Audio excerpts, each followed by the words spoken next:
शुरुआत करने जा रहा हूं आज की सबसे बड़ी खबर की, और बड़ी खबर यह है कि 24 से पहले 24 का पहला रुझान आ गया है। पहला रुझान जो सीधे प्रधानमंत्री नरेंद्र मोदी पर ठप्पा लगाता है। पहला रुझान यह कहता है पीएम मोदी। उस रुझान की जीत के बाद बीजेपी दफ्तर पहुंचे, ये वो तस्वीरें आप देख रहे हैं। उनका ग्रैंड वेलकम हुआ, भव्य स्वागत हुआ। ये जीत ये बताती है, ये जीत ये आप देख रहे हैं प्रधानमंत्री नरेंद्र मोदी जो बीजेपी दफ्तर में थे, उनकी गाड़ी इंतजार कर रही है, प्रस्थान करेंगे बीजेपी हेडक्वार्टर से। ये पीएम मोदी की तस्वीर आप देख रहे हैं। और प्रधानमंत्री नरेंद्र मोदी ने आज यहां पहुंचने के बाद कहा, आपको याद होगा नारे लग रहे थे नॉर्थ ईस्ट चुनाव से पहले, मोदी तेरी कब्र खुदेगी। मोदी ने कहा कि कमल खिल गया है, लोगों ने कमल खिला दिया है। ये देख रहे हैं प्रधानमंत्री मोदी निकल रहे हैं और बीजेपी के वरिष्ठ नेता भी पहुंच रहे हैं। लेकिन जरा सुनिए पीएम मोदी ने क्या कहा। माला जपते जपते कह रहे हैं मैं मोदी तेरी कब्र खुदेगी, लेकिन देश कह रहा है, हिंदुस्तान की आवाज कह रही है, हिंदुस्तान का हर कोना कह रहा है मोदी तेरा कमल खिलेगा, मोदी तेरा कमल खिलेगा। भारत माता की, भारत माता की।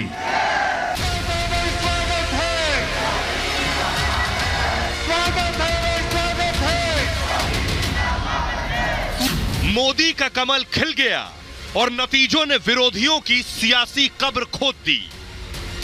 चुनाव से पहले जो मोदी की कब्र खोदने की दुआएं मांग रहे थे, उन्हें पूरब से जवाब मिल गया।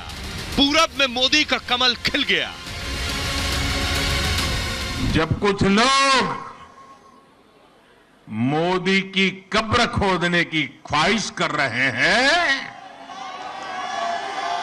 जहां मौका पड़ता है कमल खिलता ही जा रहा है, खिलता ही जा रहा है। 3 राज्यों की प्रचंड जीत पर मोदी जी को बहुत बहुत बधाई। हम लोग बहुत उत्साहित हैं। 2024 का आगाज है। उत्तर भारत से ज्यादा पूर्वोत्तर आज हमें सीटें दे रहा है, तो ये तो जश्न का दिन है, ऐतिहासिक दिन है। पूर्वोत्तर में मोदी की जीत 2024 का रुझान है। गुजरात के बाद मोदी ने फिर विरोधियों को ट्रेलर दिखा दिया है और बता दिया है आएगा तो मोदी ही।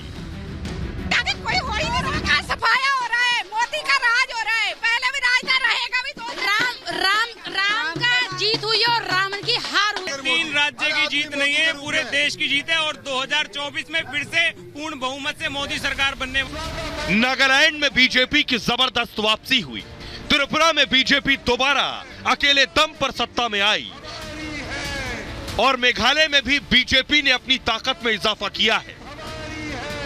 अब नॉर्थ ईस्ट न दिल्ली से दूर है और न ही दिल से दूर है। आम चुनाव में महज 1 साल बचे हैं। ऐसे में पहली बाजी बीजेपी ने जीत ली है। कुछ महीनों के भीतर ही कई और राज्यों में चुनाव होने हैं जहां बीजेपी ने अपनी पूरी ताकत झोंक रखी है। तो सवाल ये कि 2024 के चुनाव से पहले ही विपक्ष नॉकआउट हो चुका है। ताजा रुझान इसी बात के संकेत हैं।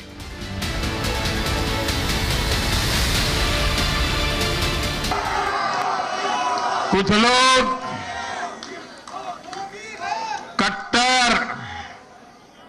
कट्टर की पहचान में लगे हुए हैं। वो हर काम बेईमानी भी कट्टरता से करते हैं। ये कट्टर लोग कहते हैं मर जा मोदी, वो कहते हैं मर जा मोदी। देश कह रहे हैं मत जा मोदी, मत जा। तो देश कह रहा है मत जा मोदी, तो मोदी कहां हैं ये आपको बताने जा रहे हैं। 3 राज्यों के जो नतीजे आए हैं वो क्या इंडिकेट कर रहे हैं। 24 का रुझान हम आपको दिखा रहे हैं। देखिए जरा, सबसे पहले ये तस्वीर मैं आपको दिखा रहा हूं प्रधानमंत्री नरेंद्र मोदी जब नागालैंड गए थे। नागालैंड के नतीजे देखिए जरा। बीजेपी प्लस 37 सीटें, एनपीएफ को 2 सीटें, कांग्रेस को अंडा खाता भी नहीं खुला, अन्य के खाते में है 21। कुल 60 सीटें हैं और बहुमत के लिए चाहिए 31, यानी बीजेपी के पास नागालैंड में बहुमत है। अगला राज्य देखिए, यह त्रिपुरा की तस्वीर देख रहे हैं प्रधानमंत्री मोदी। त्रिपुरा में बीजेपी प्लस 34 सीटें, सीपीआईएम 14 सीटें, टीएमपी 12 सीटें और अन्य 0। कुल सीटें यहां भी 60, बहुमत के लिए 31। त्रिपुरा में भी बीजेपी की सरकार। और यह है मेघालय में मोदी का अंदाज। कुल 59 सीटें, 30 में बहुमत है। NPP 25 seat, BJP plus 3, TMC 5, Congress 4 और अन्य 21। यहां बीजेपी को बहुमत नहीं है, लेकिन आपको जानकर ताज्जुब होगा कि बीजेपी यहां सरकार बनाएगी। मेघालय में बीजेपी की सरकार बनेगी। ये मैं क्यों कह रहा हूं, आइए उसकी एक वानगी आपको दिखाने जा रहा हूं कि मेघालय में भी बीजेपी की सरकार बनने वाली है। खुद असम के मुख्यमंत्री हिमंता बिस्वा शर्मा ने मुहर लगाई है। हिमंता बिस्वा शर्मा ने कुछ वक्त पहले ट्वीट किया, उन्होंने लिखा, राष्ट्रीय अध्यक्ष श्री जेपी नड्डा जी ने मेघालय में अगली सरकार बनाने में नेशनल पीपल्स पार्टी के समर्थन के लिए यानी बीजेपी की राज्य इकाई को सलाह दी है। और इससे पहले एनपीपी नेता और सीएम कोनार्ड संगमा ने अमित शाह से फोन पर बात की है और उनसे समर्थन और आशीर्वाद मांगा है। यानी त्रिपुरा में भी बीजेपी की सरकार होगी, नागालैंड में भी बीजेपी की सरकार होगी और मेघालय में भी बीजेपी की सरकार होगी। यानी मोदी जो फैक्टर है वो हर जगह काम कर रहा है और विरोधी जो मोदी के कब्र में जाने की दुआएं मांग रहे थे, उनकी अपनी राजनीतिक कब्र खुद गई है। 3 राज्य के रिजल्ट बता रहे हैं, लोग क्या कहने सुनिए। कब्र तो उनकी खुद चुकी है, कांग्रेसियों की कब्र पूरी खुद चुकी है। अब तो मोदी ही मोदी है, मोदी ही आएगा। बढ़ते हैं जब धरती पे मैं पाप मिटाने आता हूँ, मैं हूँ एक बार नए रूपों में आता। मोदी जी आए सब भगवान के रूप में। पूरे देश में कमल ही खिला, कमल ही खिलेगा। जो दुश्मन बोल रहे थे उनका मुंह काला हुआ है और आगे ऐसे मुंह काला होता रहेगा। मोदी जी पूरे देश में एक ऐसे लोकप्रिय नेता हैं जो फिर 2024 में फिर प्रधानमंत्री बनेंगे और जो बोल रहे हैं उनका मुंह काला रहेगा। प्रधानमंत्री मोदी जी ने गांव, गरीब, किसान, मजदूर के जीवन में बदलाव लाने का प्रयास किया। इसी का नतीजा कि आज पूरे हिंदुस्तान में कमल का फूल खिल रहा। जो लोग नकारात्मक सोच रखते हैं, मोदी तेरी कब्र खुदेगी, उनके मुंह पे तमाचा मारने का काम जनता ने किया है। मोदी का कमल खिल रहा देश में। अब जरा देखिए, 5 साल तक बीजेपी की सरकार रही, 5 साल बाद एंटी इनकम्बेंसी नहीं है, यानी सत्ता विरोधी लहर नहीं रही। यह मैं क्यों कह रहा हूं, इस जरिए से जरा देखिए, यह मैं आपको दिखाने जा रहा हूं। सबसे पहले देखिए त्रिपुरा, 2018 में 35 सीटें थीं, 23 में, आज चुनाव के नतीजों में 34 सीटें बीजेपी प्लस। नागालैंड में 2018 में 30 सीटें थीं, 23 में 37 सीटें हो गई हैं, सीटें बढ़ गई हैं। मेघालय में 2 सीटें थीं, 2 से 3 पर पहुंच गए हैं। सत्ता विरोधी लहर नहीं दिखी। ये रिजल्ट, ये नतीजे यही बता रहे हैं, यहां सत्ता विरोधी लहर नहीं है। लेकिन कुछ लोग ऐसे भी थे जो कह रहे थे वो झंडा गाड़ देंगे, वो तीर मारने जा रहे थे, वो बड़ी बड़ी सभाएं करने का दावा कर रहे थे और बहुत बड़ी बड़ी यात्राएं भी कर रहे थे। तस्वीर दिखाता हूं, ये आप देख रहे हैं, राहुल गांधी मेघालय गए थे। राहुल गांधी मेघालय कब गए? भारत जोड़ो यात्रा के बाद। दाढ़ी बड़ी आप देख रहे हैं, ये वो कैंपेन। अगली तस्वीर दिखाइए। राहुल भारत जोड़ो यात्रा के बाद उन्हें लग रहा था कि वो सबका सफाया कर देंगे, लेकिन नतीजे आपके सामने। राहुल मेघालय गए, रैली की। अब जरा कांग्रेस का रिपोर्ट कार्ड मैं आपको दिखाता हूं। कांग्रेस का रिपोर्ट कार्ड आपको बता देगा कि राहुल की जो भारत जोड़ो यात्रा थी, गुजरात में आपने देख लिया क्या हुआ। भारत जोड़ो यात्रा का केवल सोशल मीडिया पर माहौल है या जमीन पर भी कुछ है, यह मैं आपको दिखाने जा रहा हूं। यह देखिए जरा, स्थिति यह है, भारत जोड़ो यात्रा का कोई असर नहीं दिखा मेघालय में। पूर्वोत्तर से साफ हो गई राहुल की कांग्रेस। 3 राज्यों में चुनाव, किसी में सत्ता नहीं मिली। त्रिपुरा में कांग्रेस को एक भी सीट नसीब नहीं हुई। 2 राज्यों में जैसे तैसे कांग्रेस को कुछ सीटें मिली हैं। राहुल गांधी ने मेघालय में चुनाव प्रचार भी किया था, लेकिन मेघालय में कांग्रेस को सिर्फ 4 सीटें मिली, सिर्फ 4 सीटें। इसलिए हैरत की बात है, राहुल को फिर से बैठकर मंथन, चिंतन, मनन करना होगा, क्योंकि 18 में थी 21 सीटें, 21 से गिरकर कहां आ गए? 4 सीट। यह भारत जोड़ो यात्रा के बाद का रिपोर्ट कार्ड है राहुल का, जबकि राहुल ने भारत जोड़ो यात्रा के दौरान ही रैली की मेघालय में। राहुल ने करीब 4000 किलोमीटर की भारत जोड़ो यात्रा की, 12 राज्यों 2 केंद्र शासित प्रदेशों में पैदल मार्च निकाला, कैम्ब्रिज में भी जाकर भाषण दे रहे हैं, लेकिन पार्टी का हिला भी नहीं पा रहे हैं कि शायद कुछ वोट निकल आए। कांग्रेस ने भारत जोड़ो यात्रा को खूब हाइप भी किया था, लेकिन क्या ये हाइप सिर्फ ट्विटर फेसबुक पर ही है? सवाल इसलिए पूछ रहा हूं क्योंकि मैं आपको बीजेपी का 10 साल का, जो अभी मैंने कांग्रेस का दिखाया 21 सीट से 4 सीट पर आ गए, नॉर्थ ईस्ट में बीजेपी का 10 साल का रिपोर्ट कार्ड देखिए जरा, ये मैं आपको दिखाने जा रहा हूं। ये है नॉर्थ ईस्ट, त्रिपुरा में देखिए जरा बीजेपी का रिपोर्ट कार्ड। 2013 में ताज्जुब करेंगे आप, 1.5% वोट था। कितना? 1.5% वोट त्रिपुरा में 2013 में। 5 साल बाद देखिए 43.5% वोट, 43.4% वोट। 1.5% से 43% पहुंचना आसान काम नहीं है। और उसके बाद 23 में लगभग 39.5% वोट त्रिपुरा में बचा लिया बीजेपी। अगला राज्य देखिए नागालैंड, 2013 में 1.8% वोट था, 18 में 15.4%, 23 में और बढ़ गया 16.38%। नागालैंड में वोट बढ़ गया।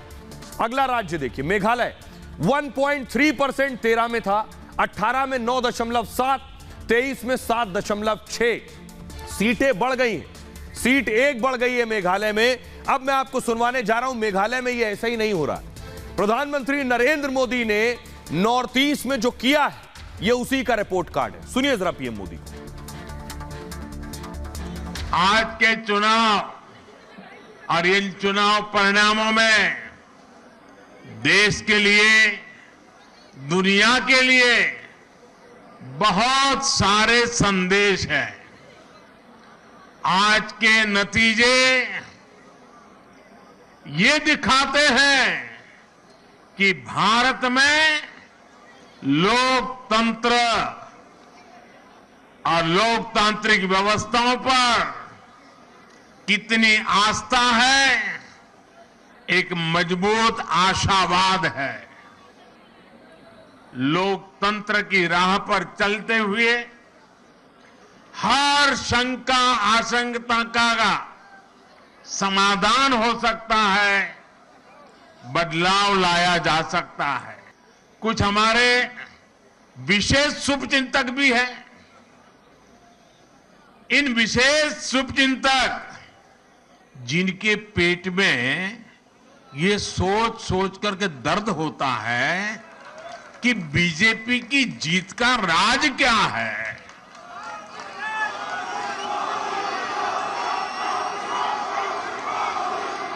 साथियों, मैं ज्यादा तो टीवी देख नहीं पाता हूं, लेकिन मुझे लगता है कि शायद अब तक मैंने देखा नहीं है कि ईवीएम पर कोई गाली पड़नी शुरू हुई है कि नहीं हुई है। मोदी पूछ रहे हैं ईवीएम को गाली पड़नी शुरू हुई है नहीं हुई है। वो गैंग जब हारता है तो ईवीएम को गाली देता है, लेकिन ईवीएम को गाली देने से काम नहीं होगा, काम करने से काम होगा। मोदी ने क्या किया पूर्वोत्तर में, ये आपको बताता हूं। क्यों वोट मिल रहे हैं? बेवजह नहीं मिल रहे हैं।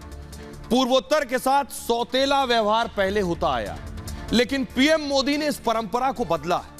सत्ता में आने के बाद पूर्वोत्तर पर फोकस किया उन्होंने। 2014 से अब तक मोदी 50 बार पूर्वोत्तर जा चुके हैं। दूसरा कौन सा नेता कब पूर्वोत्तर गया, किस पार्टी का नेता बिना चुनाव पूर्वोत्तर गया, शायद ही आपको पता हो। मोदी मंत्रिमंडल के साथी भी लगातार दौरे करते हैं। उन्होंने पूर्वोत्तर के लिए अलग से जिम्मेदारी दे रखी है। मोदी ने पूर्वोत्तर में शांति और विकास पर जोर दिया। पूर्वोत्तर के राज्यों में हिंसा होती थी, वो हिंसा 75% कम हो गई है। आपको याद होगा पूर्वोत्तर के राज्यों में जो खबर आप देखते थे टीवी पे, वो सिर्फ ये होती थी कहां कितनी हिंसा हुई, कितने लोग मार दिए गए। आज उस हिंसा में 75% की कमी आई। इलाके के राज्यों के बीच सीमाई विवाद खत्म हो गया। पहले केवल बॉर्डर डिस्प्यूट में लड़ाइयां होती थी। पूर्वोत्तर के बुनियादी ढांचे और विकास पर भी जोर दिया मोदी ने। 2014 से अब तक 4 लाख करोड़ से ज्यादा की धनराशि दी गई है नॉर्थ ईस्ट को। कृषि क्षेत्र में विकास के लिए टास्क फोर्स का गठन किया गया है। बेहतर कनेक्टिविटी के लिए 17 नए एयरपोर्ट बनाए गए नॉर्थ ईस्ट में। पिछले साल दिसंबर में 6,800 करोड़ की सौगात दी गई है। पूर्वोत्तर के लोगों का दिल जीतने की कोशिश की है। पीएम मोदी पूर्वोत्तर के राज्यों को अष्टलक्ष्मी बुलाते हैं।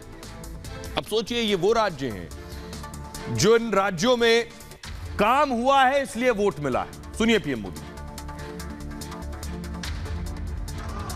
ये युग परिवर्तन का समय है, ये नया इतिहास रचे जाने का समय है।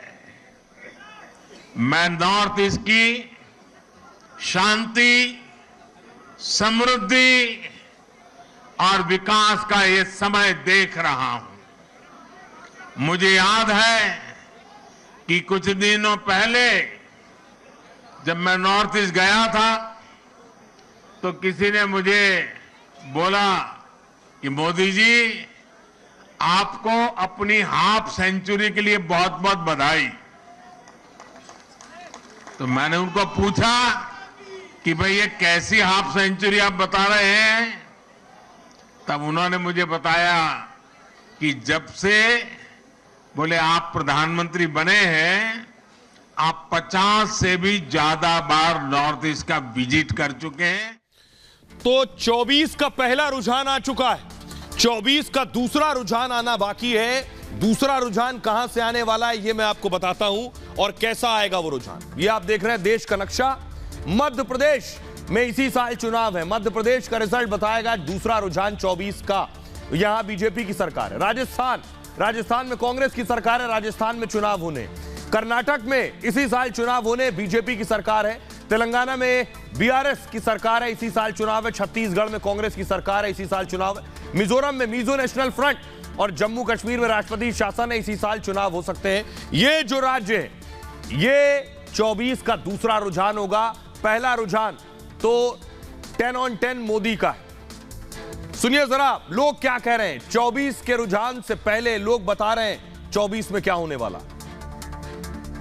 राज्यों में जो है बीजेपी सरकार बनाने जा रही है, यह जो है जीत जो है मोदी का श्रेय जाता है। मोदी के ही उपलक्ष्य में जो है श्रेय जाता है भारतीय जनता। मोदी ने अकेले फील्ड में उतरकर पूरा का पूरा बदल दिया जी, पूरा कायाकल्प बदल कर दिया देश और माया, नागालैंड, त्रिपुरा और मेघालय का जी। मोदी ने तो पूरा देश के साथ साथ पूरा वर्ल्ड बदल दिया। मैडम इसमें भी यही पूछने की बात है। आप अभी तो ये शुरुआत है 2024 में, तो अभी यहाँ पे 100 के 100 मार्क्स आने वाले हैं मोदी के। हमारा mission 2024 only for BJP, Bharatiya Janata party, Narendra Modi. Modi है तो मुमकिन है। भारत माता की, भारत माता की। पूरे देश में जिस प्रकार भारतीय जनता पार्टी को बहुमत मिल रहा है, सहयोग मिल रहा है, ये आने वाले 24 का जनादेश है कि 2024 में फिर हमारे देश के यशस्वी प्रधानमंत्री आदरणीय नरेंद्र मोदी जी फिर 400 पार सीटों से फिर से प्रधानमंत्री बनेंगे। नरेंद्र मोदी जी ने आज देश को दिखा दिया कि हमने पूरे देश में फिर से एक बार परचम लहराया है। जब तक मोदी है तब तक सब कुछ संभव है। मोदी जी ने कमल खिला दिया, मोदी जी आगे पूरे 24 में सारा कमल खिल जाएगा। तीनों राज्य में भारतीय जनता पार्टी की जीत ये मोदी जी और पूरे देश के लिए एक बहुत बड़ा आह्वान है जो हम जहां। तो देश का ट्रेंड आ गया है जिसने मोदी पर मुहर लगा दी है, लेकिन विदेश का ट्रेंड क्या कह रहा है ये आपको बताने जा रहा हूं। ये आप देख रहे हैं प्रधानमंत्री नरेंद्र मोदी इटली की पीएम के साथ बैठे हुए हैं। इटली की पीएम जो है ये प्रधानमंत्री मोदी की मुरीद है। प्रधानमंत्री नरेंद्र मोदी को कह रही हैं कि आप नंबर 1 हैं। यानी देश में जो नतीजे आ रहे हैं वो बता रहे हैं कि मोदी नंबर 1 है, और इटली की पीएम भी कह रही है मोदी ही नंबर 1 है। देखिए जरा क्या कह रही है जॉर्जिया। प्रधानमंत्री नरेंद्र मोदी से मुलाकात हुई। इटली ने प्रधानमंत्री मोदी की जमकर तारीफ की। इटली की प्रधानमंत्री ने मोदी को नंबर 1 बताया है। इटली की पीएम जॉर्जिया मेलोनी भारत दौरे पर हैं फिलहाल, और उन्होंने कहा मोदी दुनिया के सबसे लोकप्रिय नेता हैं। वो साबित हो चुका है कि वो कितने बड़े लीडर हैं। उनकी इस कामयाबी के लिए मेरी ओर से बधाई। प्रधानमंत्री मोदी के साथ हमारे संबंध मजबूत हैं और हम दोनों अपने रिश्तों की मजबूती पर जोर देते हैं। मोदी अपने मित्र देश इटली पर भरोसा कर सकते हैं। हम दोनों देशों के रिश्तों को बुलंदी पर पहुंचा सकते हैं। मोदी रूस यूक्रेन शांति में अहम रोल निभा सकते हैं। रायसीना डायलॉग के लिए मेलोनी फिलहाल दिल्ली में है और जॉर्जिया मेलोनी रायसीना डायलॉग की चीफ गेस्ट हैं और इसमें 100 देशों के प्रतिनिधि शामिल हो रहे हैं। आपको सुनवाता हूं, सुनिए जरा। इटली की पीएम कह रही, देश के लोग तो कह रहे हैं कि मोदी नंबर 1 है, वो नतीजों में रिफ्लेक्ट हो रहा है, लेकिन विदेशी प्रधानमंत्री देश में आकर कह रहा है मोदी से बेहतर कोई नहीं। सुनिए। I'm not sure if this will lead me to the approval rate that the Prime Minister Modi has reached. I think he's the most loved one of all around the world. But I mean, this has really proven that he has been a major leader, and congratulations for that, Prime Minister. अब मैं आपको बताता हूं, दरअसल प्रधानमंत्री मोदी की तारीफ कर रही कि मोदी नंबर 1 है। वो कह रही है मोदी की रेटिंग नंबर 1 है। जी हां, मोदी दुनिया में भी नंबर 1 नेता है और देश में भी। देखिए, ये मैं क्यों कह रहा हूं, बेवजह नहीं कह रहा हूं, आंकड़ों के साथ कह रहा हूं। मोदी ने एक बार फिर झंडा गाड़ दिया है दुनिया में भी। दुनिया के तमाम दिग्गजों को मोदी ने पीछे छोड़ दिया। दुनिया के 16 दिग्गज नेताओं को पछाड़ दिया है। ताजा सर्वे में मोदी, बाइडेन, पुतिन सबसे आगे। मॉर्निंग कंसल्ट के सर्वे में प्रधानमंत्री नरेंद्र मोदी नंबर 1 है। इस सर्वे में प्रधानमंत्री मोदी को 78% रेटिंग मिली है, 78%। 2021 के बाद मोदी की लोकप्रियता लगातार बढ़ी है। अब देखिए जरा किस किस से आगे है मोदी। ये आप देख रहे हैं, लोपेज ओब्रेडोर राष्ट्रपति मैक्सिको के दूसरे नंबर पर, ये जिनको 68% नंबर मिले। अगला नाम है एलन बेरसेट, राष्ट्रपति स्विट्जरलैंड के 62% तीसरे नंबर पर। चौथे नंबर पर हैं जो बाइडेन, 40% पे 7वें स्थान के साथ जो बाइडेन है। 30% नंबर है ऋषि सुनक के, जो कि प्रधानमंत्री हैं ब्रिटेन के 10वें नंबर पर। 11वें नंबर पर हैं इमैनुअल मैक्रो, 29% वोटिंग के साथ फ्रांस के राष्ट्रपति। इन सब में सबसे ज्यादा नंबर 78% प्रधानमंत्री नरेंद्र मोदी के नंबर है। तो प्रधानमंत्री मोदी केवल देश में ही नहीं, दुनिया में नंबर 1 क्यों है आप जानते हैं? इसलिए नंबर 1 है, बेशक कुछ काम किया होगा, दुनिया में भारत को लेकर बात हो रही होगी। सुनिए जरा पीएम मोदी ने बताया क्यों वो नंबर 1 है। आज भारत के विकास और उसकी रफ्तार की तारीफ पूरी दुनिया में हो रही है। हो रही है कि नहीं हो रही है? चारों तरफ गुन सुनाई दे रही कि नहीं सुनाई दे रही है? साथियों, भाजपा के विजय अभियान में जो हमारी त्रिवेणी की तीसरी शक्ति है, शिव जी के भी कहते हैं ना, तीसरा नेत्र सबसे सामर्थ्यवान माना जाता है। ये हमारी जो तीसरी शक्ति है, वो तीसरी शक्ति हमारे भाजपा के कार्यकर्ता है और मैं उनको बार बार नमन करता हूं।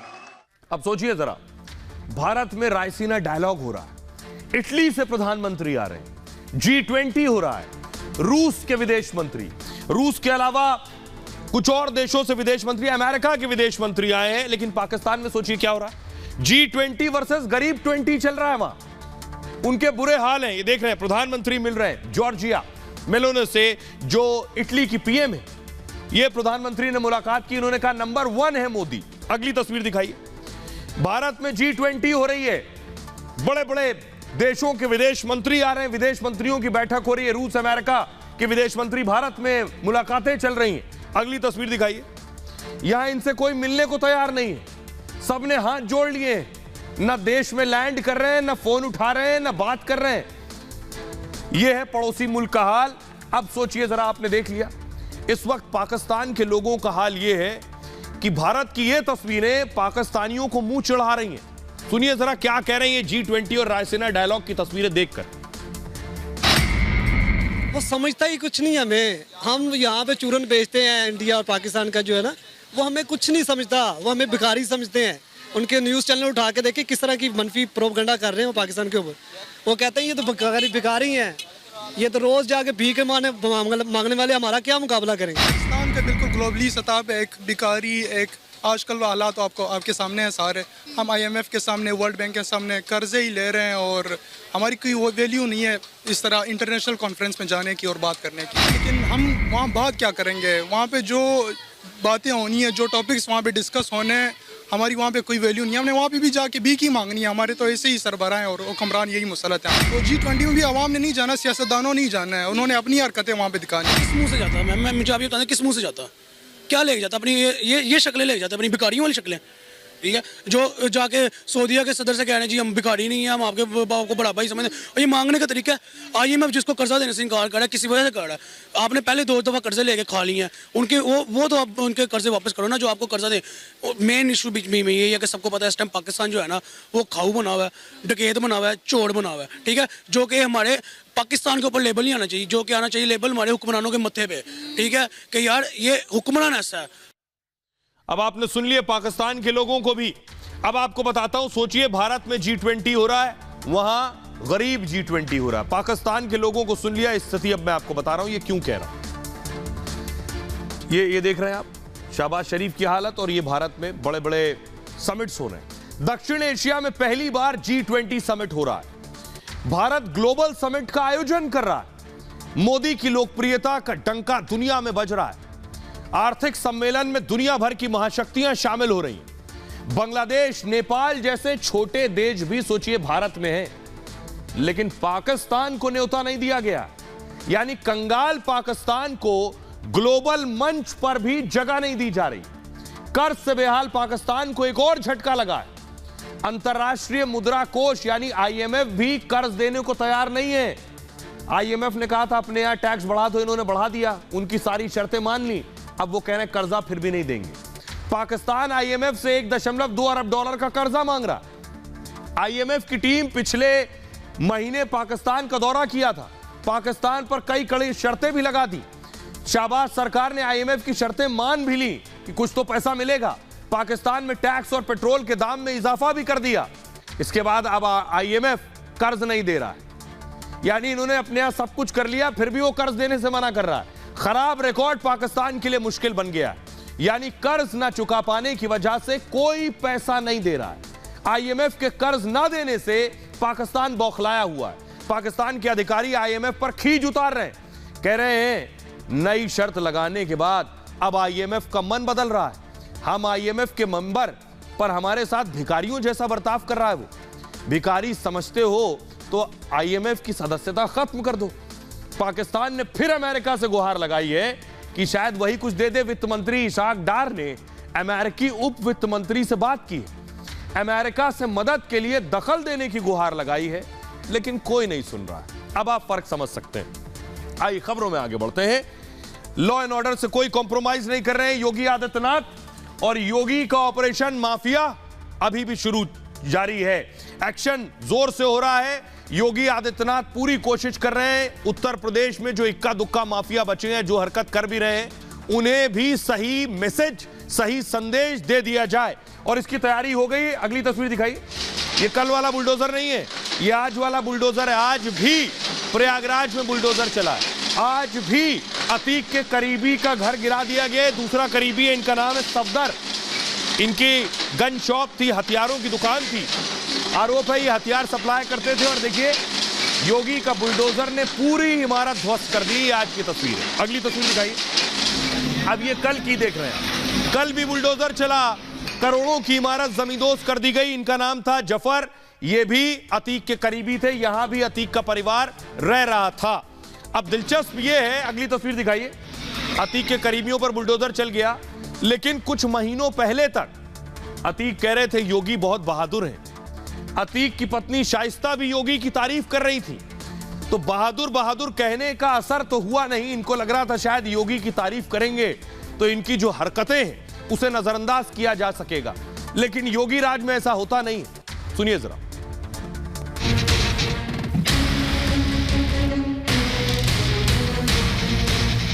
योगी आदित्यनाथ एक बहुत बहादुर मुख्यमंत्री हैं, ईमानदार हैं, ईमानदार हैं, ईमानदार हैं। कभी अतीक योगी आदित्यनाथ की तारीफ में कसीदे पढ़ रहे थे, योगी की बहादुरी की बात कर रहे थे, लेकिन अपराधी की तारीफ से योगी के एक्शन पर कोई फर्क नहीं पड़ता।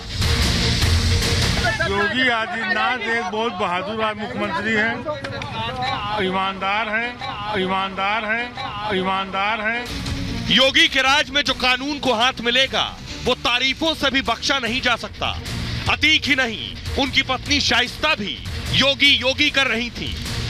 वो बहादुर है, ईमानदार है। हमने उनके मुंह से कई बार सुन चुके हैं। हम अहमदाबाद जाते थे तो उनके मुंह से कई बार सुन चुके हैं। वो उनके साथ पार्लियामेंट में रह चुके हैं।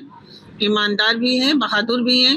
और हम ये जानते हैं कि अगर मुख्यमंत्री को ये बात पता चली तो वो इंसाफ जरूर करेंगे। उमेश की हत्या के बाद से अब बाबा का बुलडोजर भी चल रहा है और बाबा का एनकाउंटर भी। आइए अब मैं आपको बताने जा रहा हूं, बेशक तारीफ में कसीदे पढ़ लिए हो, लेकिन बुलडोजर फिर भी चला। आज भी बुलडोजर चला। आज देखिए कहां चला, क्यों चला बुलडोजर। ये आप देख रहे हैं, योगी आदित्यनाथ बुलडोजर एक्शन पर नजर रखे हुए थे। अतीक के एक और करीबी का घर जमींदोज कर दिया गया।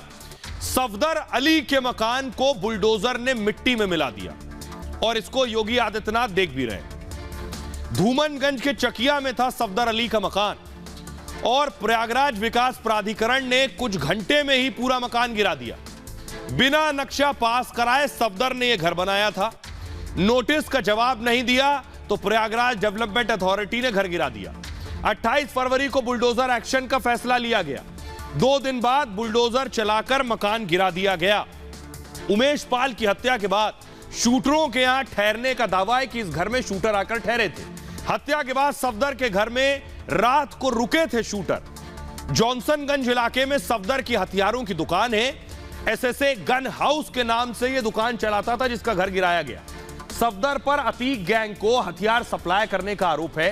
मकान को ध्वस्त करने से पहले सारा सामान बाहर निकाला गया। मकान का बिजली कनेक्शन काट दिया गया। उससे पहले चकिया में 200 वर्ग गज में बना था यह आलीशान मकान और मकान की कीमत लगभग 3 करोड़ रुपए बताई जा रही है। जेसीबी, 3 जेसीबी और एक पोकलैंड ने खंडर में इसे तब्दील कर दिया। कल अतीक के गुर्गे जफर के घर बुलडोजर चला था और अतीक का परिवार यहां किराए पर रहता था जो कल बुलडोजर चला। अब मैं आपको सुनवाता हूं, सुनिए जरा क्या कुछ कह रहे हैं योगी के मंत्री।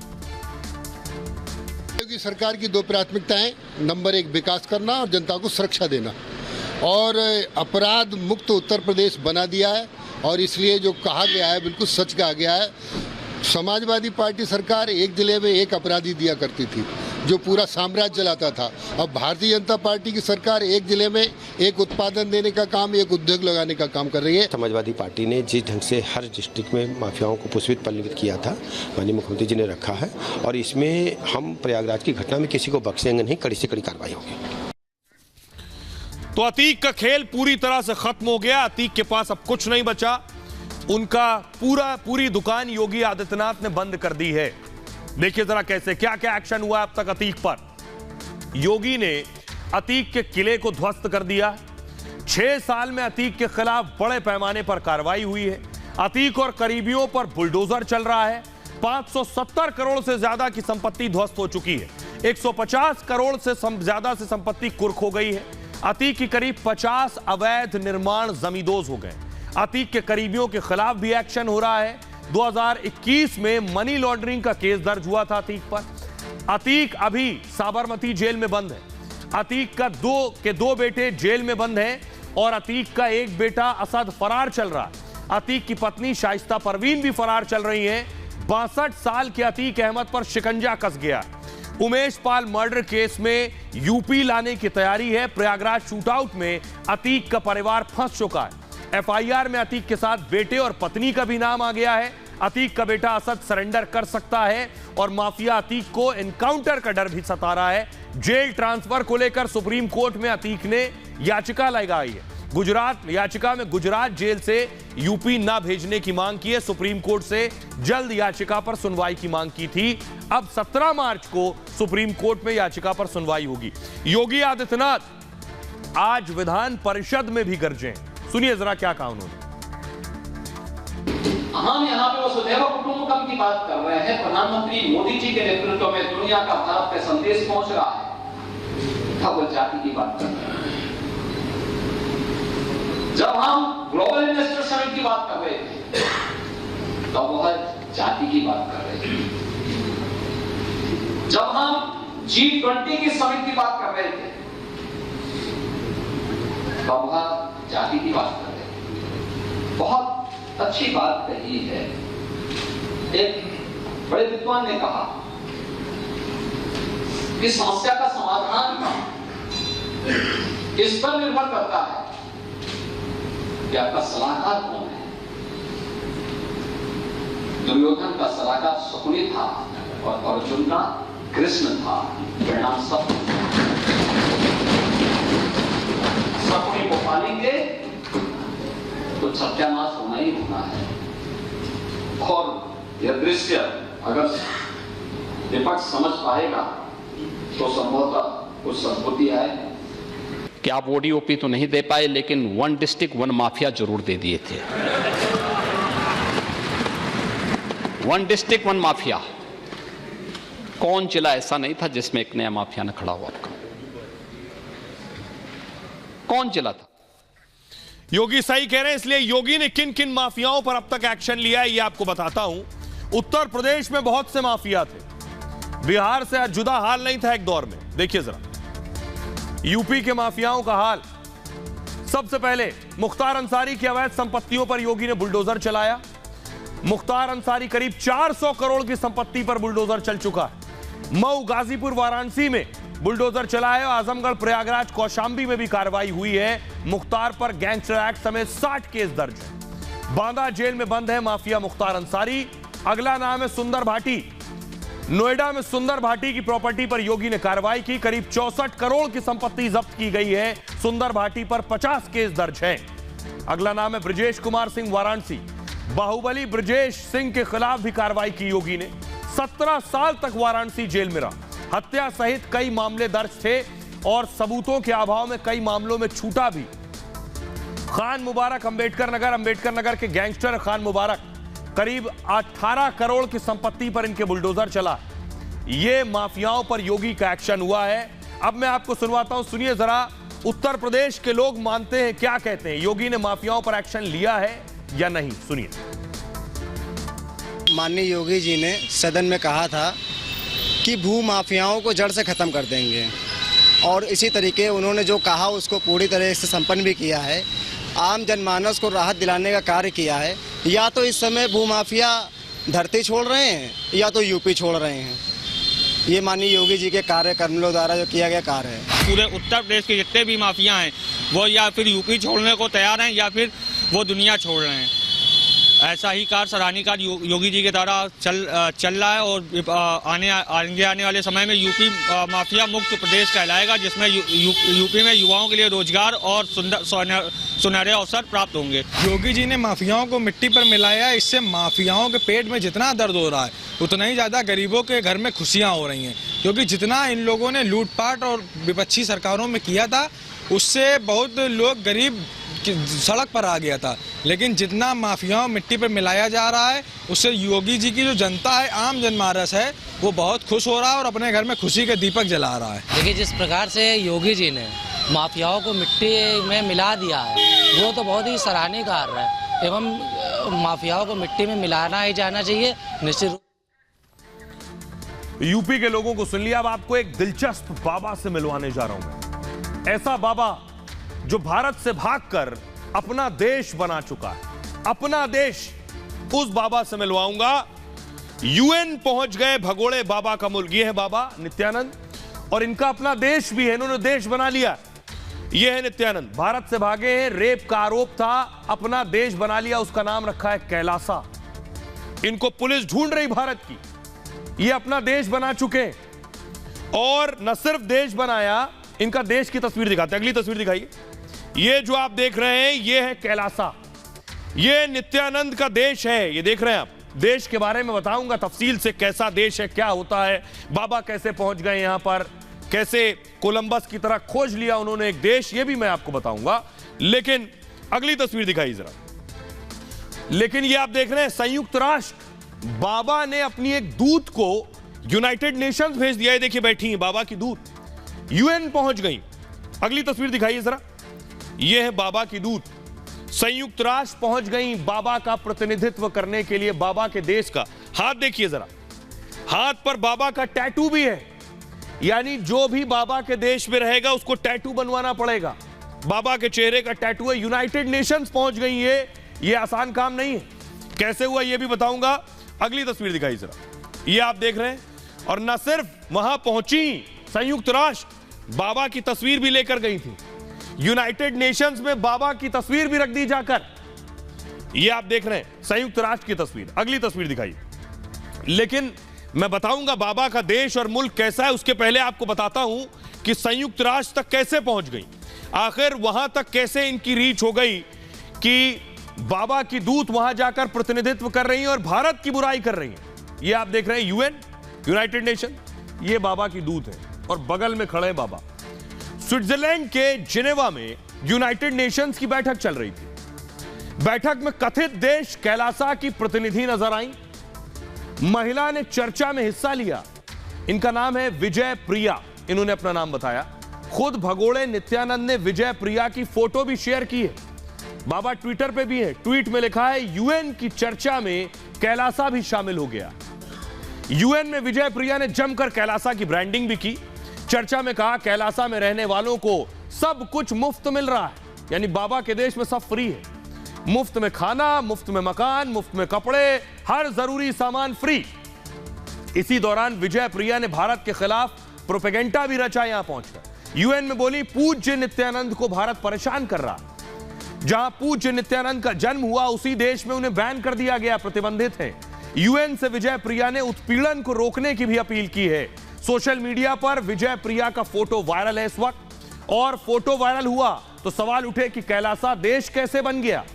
दुनिया भर में सवाल उठने लगे कि यूएन ने सफाई जारी की और कहा कैलासा किसी देश नहीं, एनजीओ की तरह शामिल हुआ।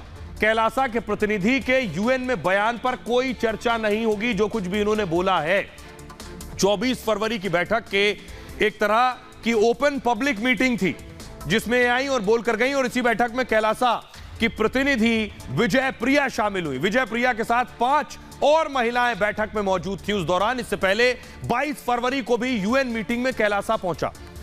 अब मैं आपको सुनाता हूं, जरा सुनिए, ये प्रतिनिधि को सुनिए, विजय प्रिया को, बाबा की प्रतिनिधि जो यूएन में गई।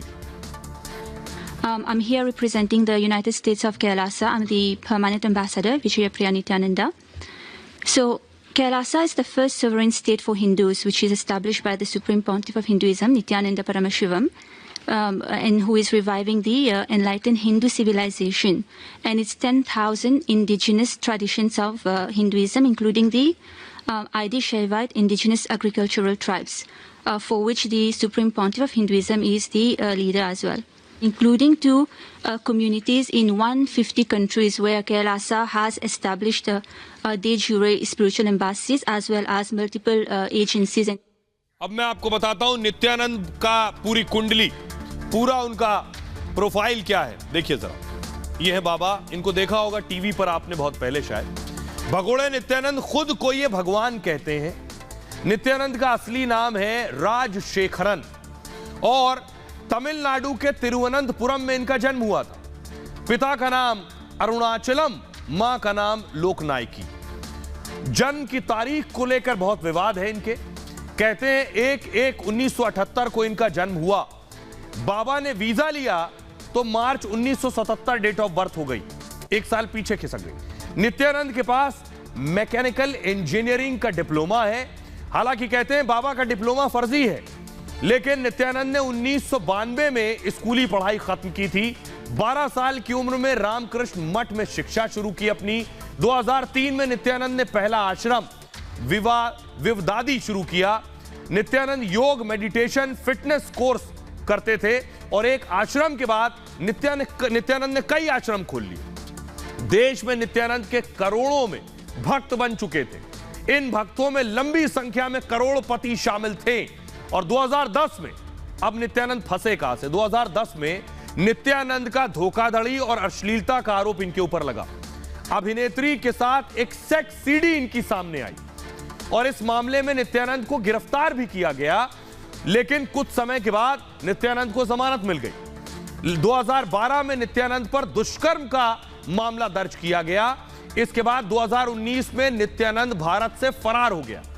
कहा जाता है कि रईस भक्तों ने बाबा को भगाने में मदद की है। अब मैं आपको दिखाता हूं बाबा का जो शहर है, जो देश है, वो कैसा दिखता है। ये आप देख रहे हैं, ये बाबा है अपने देश में। ये तस्वीरें जो आप देख रहे हैं, भव्य टापू, ये बताया जा रहा है, ऐसा दावा है, ये बाबा का देश है, बाबा यहां रहते हैं। और इस देश में अगली तस्वीर दिखाई जरा, ये बाबा को देख रहे हैं, ये बाबा अपने देश में है और ये उनके देश की कुछ तस्वीरें आप देख रहे हैं। और जो देश में रहने वाले लोग हैं उनको आप देख रहे हैं। अगली तस्वीर दिखाइए जरा। अगला मैं आपको बताता हूं बाबा का झंडा कौन सा है, ये मैं दिखाता हूं। ये आप देख रहे हैं, ये है बाबा के देश का झंडा, जिसमें बाबा की तस्वीर है, नंदी है और नंदी का रुख देखिए तो बाबा की तरफ है, त्रिशूल भी है इस झंडे में। ये है बाबा का झंडा। सिर्फ झंडा नहीं, पासपोर्ट भी बाबा का है, ये देख रहे हैं आप। ये है पासपोर्ट कैलासा का, कैलासा लिखा है पासपोर्ट, और इसमें भी बाबा की फोटो है नित्यानंद की। ये पासपोर्ट। अगली तस्वीर दिखाइए, ये आप देख रहे हैं। और ये सिक्के आप देख रहे हैं, बाबा के देश में बाबा के सिक्के भी हैं, उसमें भी संभवतः बाबा की फोटो लगी होगी। अब मैं आपको बताता हूं कैलासा का रहस्य लोक पूरा क्या है, बाबा का रहस्य लोक, कैसे अपना देश उन्होंने बना लिया और ये सब कैसे मुमकिन हुआ। दरअसल ये उनका रहस्य लोक है, भारत से करीब 17 से 18 हजार किलोमीटर दूर है। दक्षिण अमेरिका के इक्वाडोर में बसा है ये कैलासा। स्वघोषित देश कैलासा खुद को आजाद हिंदू देश कहता है।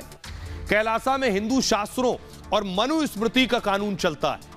दावा है कि कैलासा में 200 करोड़ के करीब आबादी है। इसमें से 1 करोड़ लोग शिव को मानने वाले हैं और कैलासा में संस्कृत, तमिल और अंग्रेजी बोली जाती है। यह दावा विजय प्रिया ने यूएन की बैठक में किया है। दावा है कैलासा में 20 लाख अप्रवासी हिंदू भी रहते हैं। कैलासा में अपनी मुद्रा और रिजर्व बैंक लॉन्च कर चुका है कैलासा।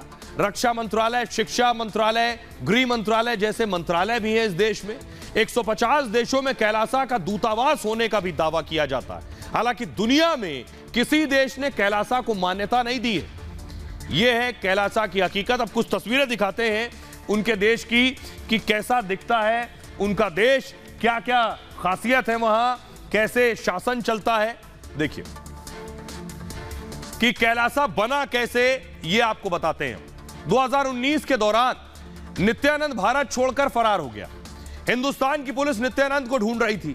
बाबा नित्यानंद पर रेप और अपहरण जैसे गंभीर आरोप थे, तो पुलिस से छिपकर नित्यानंद भारत से फरार हो गया।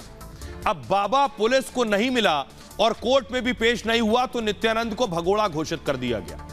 इंटरपोल को नोटिस भी जारी हुआ, इंटरपोल ने नोटिस जारी किया, लेकिन बाबा नित्यानंद भारत छोड़कर अमेरिका पहुंच गया।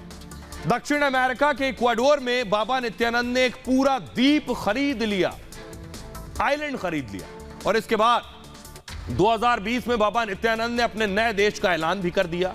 इस देश का नाम नित्यानंद ने कैलासा रख लिया। बाबा नित्यानंद ने अपना देश तो बना लिया और इस देश को लेकर बड़ी बड़ी बातें भी करता है।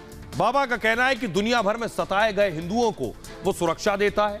यहां जाति और लिंग का भेदभाव किए बिना सभी हिंदू शांति से रहते हैं। कैलासा में करोड़ों में आबादी होने का भी दावा करता है, लेकिन नित्यानंद के देश को किसी देश ने मान्यता नहीं दी। नित्यानंद चाहता है कि उसके देश में लोग रहें आकर, इसलिए कैलासा में रहने वालों को फ्री में सुविधाएं मिल रही हैं। कैलासा और नित्यानंद के ऑफिशियल ट्विटर अकाउंट पर फ्री में कैलासा की सिटीजनशिप भी बांटी जा रही है, मुफ्त है नागरिकता। स्क्रीन पर चल रही तस्वीर में आपको एक बार कोड नजर आ रहा है, बस बार कोड स्कैन कीजिए और भगोड़े बाबा के देश कैलासा की नागरिकता ली जा सकती है। सिर्फ नागरिकता नहीं, बाबा के देश में कपड़ा, मकान, बिजली, पानी सब फ्री मिलता है। यह दावा नित्यानंद की दूत विजय प्रिया ने यूएन की बैठक के दौरान की थी। वैसे हमारे देश में भी बहुत से लोग बहुत कुछ फ्री दे रहे हैं, बहुत सी पार्टियां। आइए, तो नित्यानंद के बारे में आपने जान लिया। खबरों में आगे बढ़ते हैं। आज की एक और बड़ी खबर है। खबर यह है कि बागेश्वर बाबा के भाई की गिरफ्तारी हो गई। पुलिस ने उन्हें गिरफ्तार कर लिया है। तस्वीर आप देख रहे हैं, बागेश्वर बाबा के भाई हैं जिनका नाम है शालीग्राम, और शालीग्राम की गिरफ्तारी हुई। और गिरफ्तारी के बाद ये आप देख रहे हैं जो उन्होंने गोली चलाई थी, वो तस्वीर आप देख रहे हैं। फायरिंग करते हुए तस्वीर सामने आई थी। अगली तस्वीर दिखाइए जरा, ये आप देख रहे हैं, ये पुलिस उन्हें गिरफ्तार करके ले गई, ये वो तस्वीर आप देख रहे हैं। जब पुलिस ने अरेस्ट किया बाबा बागेश्वर के भाई को, और बाबा बागेश्वर के भाई की गिरफ्तारी हुई, और गिरफ्तारी के बाद 25,000 के मुचलके पर उनको जमानत भी मिल गई। बहरहाल ये भारत की बात है में इतना ही। आप अपना बहुत ख्याल रखिए। एक छोटे से ब्रेक के लिए रुक रहे हैं, लौट रहे हैं कुछ और बड़ी खबरों के साथ।